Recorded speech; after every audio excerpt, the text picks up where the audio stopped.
Let's introduce yourself. My name is Alia Kalisa with NPM 2541269. This time, I will explain consumer behavioral theory in the Introduction Microeconomic course. Assalamualaikum warahmatullahi wabarakatuh. Selamat pagi semuanya. Di pagi yang berbahagia dan cerah hari ini, saya akan menyampaikan sebuah materi yang saya buat dalam bentuk PPT. Saya juga akan menjelaskan sebaik mungkin. Judul materi hari ini yang kita bahas adalah teori tingkah laku konsumen. Materi ini saya buat untuk menyelesaikan tugas video individu dari mata kuliah pengantar ilmu ekonomi mikro. Sebelum lanjut ke materi, alangkah baiknya kita memperkenalkan diri dulu, karena tak kenal maka tak sayang. Jadi, perkenalkan, nama saya Alia Kalisa dari kelas AKT 25A dengan NPM 25412069.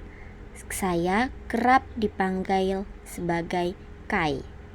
Semoga apa yang saya sampaikan bisa dipahami dengan jelas oleh para audiens sekalian. Terima kasih sambutan dari saya tutup. Selamat menyaksikan semuanya. Yang pertama, pengertian perilaku konsumen.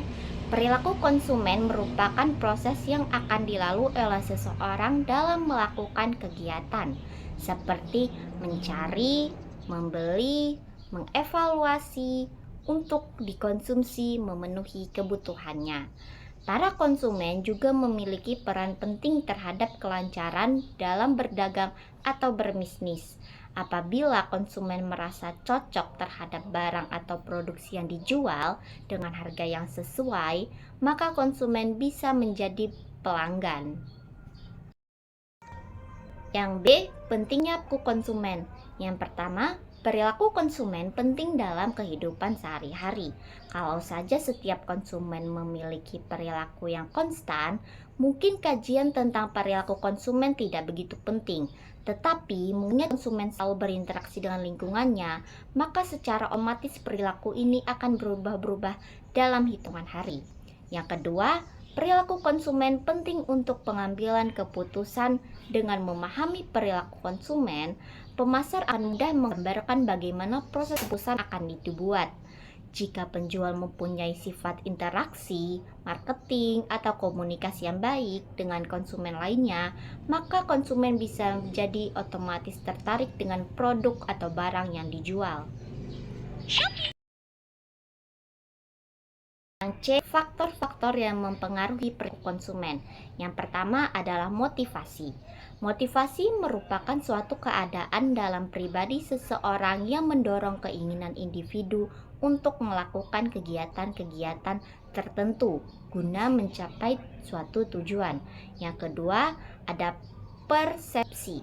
Konsumen akan melakukan persepsi pada produk, harga, keiklanan dari kegiatan pemasaran perusahaan untuk memenuhi kebutuhan yang dibutuhkan dalam kehidupan sehari-hari. Yang ketiga, itu ada belajar. Proses belajar ini akan dilakukan konsumen apabila ingin mendapatkan kepuasan agar tidak terjadi kekecewaan pada produk yang akan dibeli. Apabila konsumen merasa puas dan cocok, maka tanggapan akan diperkuat dan ada kecenderungan bahwa tanggapan yang sama akan terulang.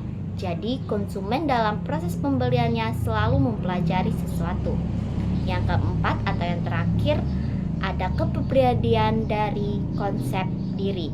Ada 3 unsur pokok dalam kepribadian individu, yaitu yang A, pengetahuan, yaitu unsur-unsur yang mengisi akal dalam jiwa seorang manusia yang sadar secara nyata terkandung dalam otaknya. Hal ini akan menimbulkan suatu gambaran, pengamatan atau persepsi, apresepsi, konsepsi, dan fantasi terhadap segala hal yang diterima dari lingkungan melalui panca inderanya. Yang B adalah perasaan, yaitu suatu keadaan dalam kesadaran manusia yang karena pengaruh pengetahuannya dinilai sebagai keadaan positif dan negatif. Yang ketiga itu adalah dorongan naluri. Cara manusia mempertahankan hidupnya pasti harus mempersiapkan seperti baju, makanan, atau lain sebagainya. Untuk memenuhi kebutuhan tersebut, manusia sebagai konsumen dapat mencari atau mengevaluasinya di pasar. Kelima adalah sikap. Faktor-faktor lingkungan ekstern atau disebut juga variabel interpersonal dapat diuraikan sebagai 3 berikut. Yang pertama kebudayaan, kedua kelas sosial, yang ketiga adalah keluarga. Yang D yaitu keputusan pembelian. Keputusan merupakan salah satu kegiatan yang dilakukan oleh setiap konsumen atau organisasi dalam setiap waktu dan di segala tempat. Keputusan tersebut termasuk keputusan yang menyangkut kegiatan individu atau kelompok. Keputusan konsumen merupakan analisis mengatasi permasalahan. Sebagai konsumen juga harus mempunyai sikap yang saling menguntungkan terhadap penjual dan konsumen lainnya.